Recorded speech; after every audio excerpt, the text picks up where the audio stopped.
Durante mucho tiempo, los fenómenos físicos han motivado al ser humano a entender el mundo en el que viven. La coevolución entre el saber y el hombre ha permitido tener toda una rama de ciencias que nos ayudan a innovar a nivel tecnológico y a obtener innumerables aplicaciones del conocimiento adquirido para resolver un problema, o al menos así se ve desde el punto de vista de la ingeniería. Entre aquellas cosas que están en nuestro sentido común es el entendimiento del calor. Existe lo caliente y lo frío dentro de la subjetividad de cada persona, pero concretamente el calor no es una diferencia de temperatura, es producto de ella, es un tipo de energía. Y como toda energía puede transformarse y sacársele provecho, como aquellas máquinas de vapor donde el calor generado por las brasas ardientes es utilizado para expandir gases y generar trabajo. Pero en este video no hablaremos sobre la termodinámica, no hablamos de cantidad, sino más bien de tiempo, y para ello existe una rama altamente explotada en las ciencias exactas para hablar de tiempos y calor. Se trata de la transferencia de calor. En ingeniería resulta de mucho interés conocer rapidez o razones de transferencia, y aquí te explicamos por lo menos las bases de la transferencia de calor producidas por los mecanismos de conducción y radiación. Existe una relación bastante útil hablando de conducción. Si existe un gradiente de temperatura en una sustancia, el calor fluye sin que tenga lugar un movimiento observable de la materia y puede ser descrito por la ley de Fourier, donde el flujo de calor es proporcional al gradiente de la temperatura y de signo negativo. Esto último del signo lo hablaremos más adelante. Tenemos una velocidad del flujo de calor el cual tiene unidades del sistema internacional en watts y en el sistema inglés de BTU por hora. El flujo de calor dividido por el área de la superficie por la cual atraviesa es la velocidad del flujo por unidad de área.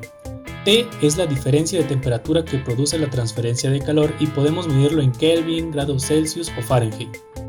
X es la distancia medida en dirección normal a la superficie o el grosor. Y finalmente K es la conductividad térmica, propiedad física característica de una sustancia, y aunque en la ley de Fourier sea notable que K es independiente de la temperatura, experimentalmente se ha confirmado una ligera dependencia para intervalos de temperatura muy amplios.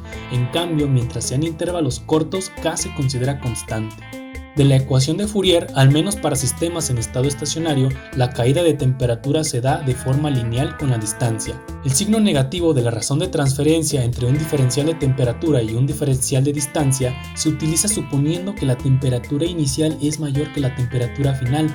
De no considerar lo anterior, podríamos caer en confusiones al tener diferencias de temperatura negativas, lo cual no nos pone en problemas si estamos en Celsius o Fahrenheit, pero es necesario observar dichas temperaturas iniciales y finales para saber si consideramos el signo negativo en la ecuación o no. Utilizando la ley de Fourier podemos calcular la transferencia de calor a través de paredes planas. Pensando esto en un ejemplo, los interiores de casas en zonas de bajas temperaturas se diseñan de tal manera que la pérdida de calor no pase tan rápido, es decir, que resguarde el calor en un tiempo considerablemente más amplio. La geometría y los beneficios de la simetría de los tubos o de los cilindros también hacen posible una explicación por parte de la ley de Fourier de la transferencia de calor en el mismo, transformándose en lo siguiente. Obteniendo otras relaciones a partir del supuesto de que la diferencia de temperatura total está dada por la suma de todas las diferencias de temperatura a través del contacto de capas diferentes, obtenemos lo siguiente, donde las R denotan la resistencia de las capas individuales. Para un cilindro, calculamos las resistencias a partir de sus radios y sus áreas de la siguiente manera.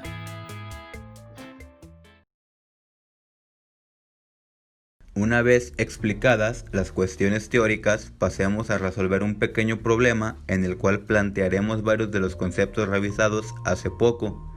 Empecemos. Si se tiene sobre la estufa un sartén grande de acero de 5 milímetros de grosor y en este se coloca un trozo de carne magra de res con forma plana y un grosor de 30 milímetros, el cual se desea cocinar a la perfección, ya que se sabe que la carne tiene que alcanzar una temperatura de 347 grados Kelvin en todas las partes para quedar perfectamente cocida. La temperatura de la superficie del sartén en contacto con el fuego es de 360 grados Kelvin. La temperatura de la carne en contacto con el aire es de 290 Kelvin. Sabiendo que la conductividad del acero es de 45.3 watts sobre metro Kelvin y la de la carne es de 1.3 watts sobre metro Kelvin, despreciando claramente la conductividad del agua, además se recomienda darle la vuelta al trozo de carne una vez que la temperatura de la parte media sea la recomendada anteriormente, para que al darle la vuelta y la otra parte se cocine, la cocción sea uniforme. Sabiendo esto, calcule el flujo específico de calor y la temperatura de la parte media del trozo de carne y analice, ¿es posible darle la vuelta ya? Todo esto con un área superficial de la carne en contacto con el sartén de 0.3 metros cuadrados. Una vez planteados los datos y la fórmula, pasamos a resolver el problema. Primero comenzaremos a calcular la R del sartén y de la carne. Una vez calculada la R del sartén, pasamos a calcular la R de la carne. En este caso, debido a que nos interesa la temperatura en la parte media de la carne, partiremos el grosor de la carne en 2, por lo que sacaremos las respectivas R de la carne 1 y R de la carne 2. Aquí no hay ningún problema, puesto que estas deben de ser idénticas. Una vez obtenidas las R's del sartén y de la carne, de la parte 1 y de la parte 2, pasaremos a calcular el flujo térmico. Calculado el flujo térmico, por último, calculamos las temperaturas para ver si ya podemos voltear el trozo de la carne, dejarla ahí por un más tiempo o subir la intensidad de la llama para aumentar la temperatura.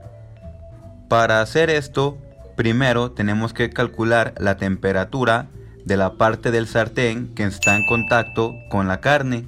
Una vez calculada esta temperatura, podemos calcular la temperatura de la parte media de la carne utilizando cualquier R de la carne debido a que estas tienen el mismo valor. Como resultado nos da que la temperatura de la parte media de la carne es igual a 324.87 grados Kelvin, por lo que le falta un poco para poder ser volteada. ¿Alguna vez te has preguntado por qué el sol se calienta? ¿Cómo sucede que los termómetros láser funcionan? La comida se calienta en un microondas, un metal brilla a altas temperaturas, o sientes calor al acercarte a algo sin siquiera tocarlo. Todas las situaciones mencionadas y muchas más se ven implicadas la radiación térmica, así que en este video se explicarán los fundamentos de este, que es un mecanismo de transferencia de calor en el que la energía se emite por la superficie de un cuerpo en forma de radiación electromagnética, por el hecho de que dicha superficie está a una temperatura superior a 0 Kelvin. Es decir, todo lo que nos rodea constantemente emite y absorbe radiación. Este mecanismo, la energía térmica de una fuente de calor se convierte en la energía de ondas de radiación electromagnética que se desplazan a través del espacio en línea recta y topa con un objeto de temperatura inferior. Al chocar las ondas contra el cuerpo, estas son absorbidas y se vuelven a transformar en energía o calor. Presentan unas propiedades características de cómo se da la transferencia de calor. Estas son que no requiere la presencia de un medio material para llevarse a efecto. Es la más rápida, a la velocidad de la luz, y no sufre atenuación en el vacío. Ocurre en los sólidos así como en los líquidos y en los gases. La transferencia de calor puede ocurrir entre dos cuerpos separados por un medio más frío que ambos. Los metales, la madera y los ladrillos son opacos a la radiación térmica y se considera que la radiación es un fenómeno superficial para este tipo de materiales. Otros materiales como el vidrio y el agua permiten que la radiación visible penetre antes de que tenga lugar alguna absorción significativa. Son prácticamente opacos a la radiación infrarroja. Pueden exhibir un comportamiento distinto a longitudes de onda diferente. La inmersividad de una superficie representa la razón entre la radiación emitida por la superficie a una temperatura dada y la radiación emitida por un cuerpo negro a la misma temperatura. Varía entre el 0 y el 1. La fracción de irradiación absorbida por la superficie se llama absortividad. La fracción reflejada por la superficie recibe el nombre de reflectividad y la fracción transmitida es la transmitividad. En la práctica, los tres modos de transferencia de calor ocurren de manera simultánea en grados variables, pero la transferencia a través de un espacio en el que se ha hecho el vacío solo puede ocurrir por radiación. Por ejemplo, la energía del Sol llega a la Tierra por radiación. El fundamento teórico fue establecido en 1864 por el físico James Clerk Maxwell postuló que las cargas aceleradas o las corrientes eléctricas cambiantes dan lugar a campos eléctricos y magnéticos. Esos campos se llaman ondas electromagnéticas o radiación electromagnética, que representan la energía emitida por la materia como resultado de los cambios en las configuraciones electrónicas de los átomos o moléculas, por lo que la temperatura es una medida de la intensidad de estas actividades en el nivel microscópico, y la rapidez de la emisión de radiación térmica se incrementa al aumentar la temperatura.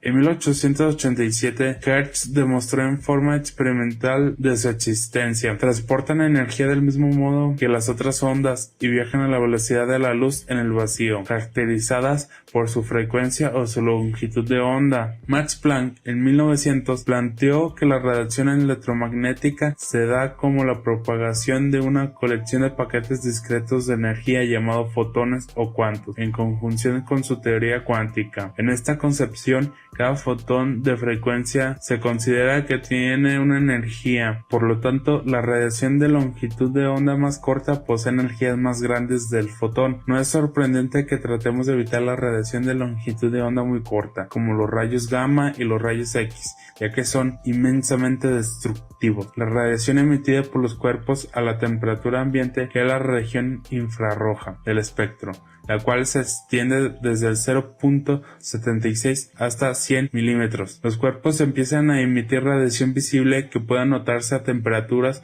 por encima de 800 grados Kelvin. La creación de un cuerpo idealizado, conocido como cuerpo negro, que es un emisor y absorbedor perfecto de la radiación, sirve como estándar con el cual se puedan comparar las propiedades de radiación de las superficies reales. Los cuerpos diferentes pueden emitir cantidades diferentes de radiación por unidad de área de superficie, incluso cuando se encuentran a la misma temperatura. La energía de radiación emitida por un cuerpo negro por unidad de tiempo y por unidad de área superficial fue determinada de manera experimental por Joseph Stefan en 1879. Esta relación fue verificada teóricamente en 1884 por Ludwig Boltzmann, la cual se conoce como la ley de Stefan-Boltzmann. Para fines de ingeniería, la ecuación anterior se simplifica empleando una inmersividad del cuerpo pequeño a una segunda temperatura. De esta forma, la emisividad hemisférica total de una superficie a la temperatura T es igual a su absortividad hemisférica total de la radiación que proviene de un cuerpo negro a la misma temperatura. Esta relación, que simplifica mucho los análisis relativos de la radiación, fue desarrollado por primera vez por Gustav Kirchhoff en 1860 y ahora se le conoce como la ley de Kirchhoff.